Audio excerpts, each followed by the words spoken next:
I had surgery for a removal of the prostate, and things didn't go well. Within weeks, I had numerous infections and was running back and forth for antibiotics. I believe there were 6 major infections and 6 different antibiotics that were administered. My platelets, instead of being 200 to 300, where a male should be for my age, I was at 12 or 15.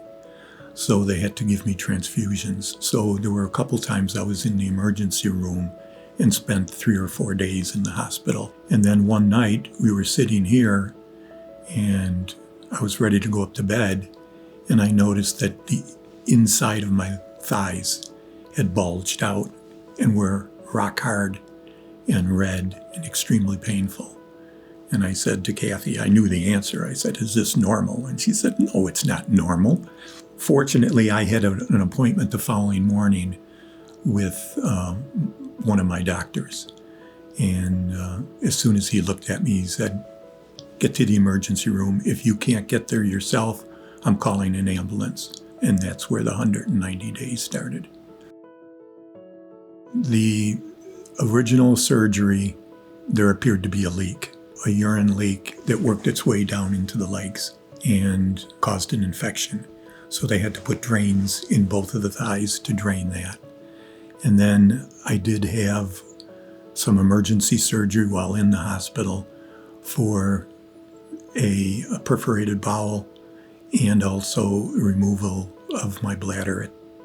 About the only thing I do remember from that period was horrible dreams and very extreme hallucinations.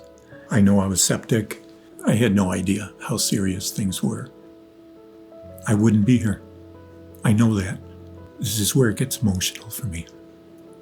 Kathy won't tell me a lot what happened that first 6 weeks. She did let it slide that she called all the family one night saying he's not going to make it through the night. So if you can come up here, come up here.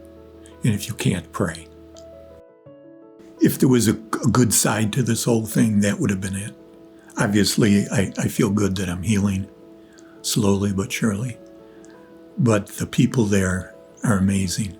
From the nurses to the people that came in and emptied the waste paper baskets in the morning, the people that was in transport taking me down for scans and MRIs, and believe me, I had a ton of those.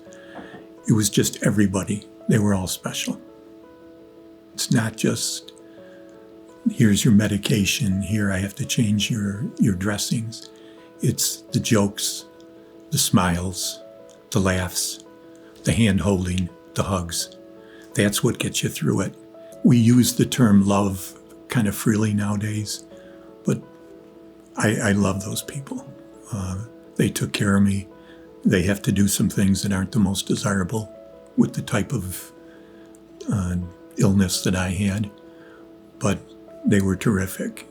They just motivate you. It's easy to say, I would rather just lay here, but I knew I had to get up. I didn't think I'd ever walk again without a walker. And I said, you got me to a cane, and now you've got me to a point where I can walk without a cane. So that was pretty emotional for me. But they always reminded me from what I was when I came in and how far I had come. And yes, each day was difficult, but they all told me, we know how far you come. We know that they saved your life down in ICU, and they did. The day that I left, all the nurses came in during the course of the morning, even if they weren't taking care of me that day, and said their goodbyes and hugged me. And when I was ready to leave, the nurse in charge of the second floor, Kathy, she put me in a wheelchair and she said to me, are you ready now? And I said, yeah, I'm ready. And we came out of the room, and unbeknownst to me or to my wife, they had lined the halls. All the nurses, there were doctors, there were people from physical therapy, there were even patients in the hall.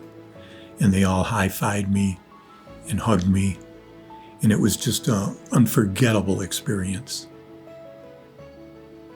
There's still issues. I still have issues. There's medical issues. Obviously, there's physical therapy issues.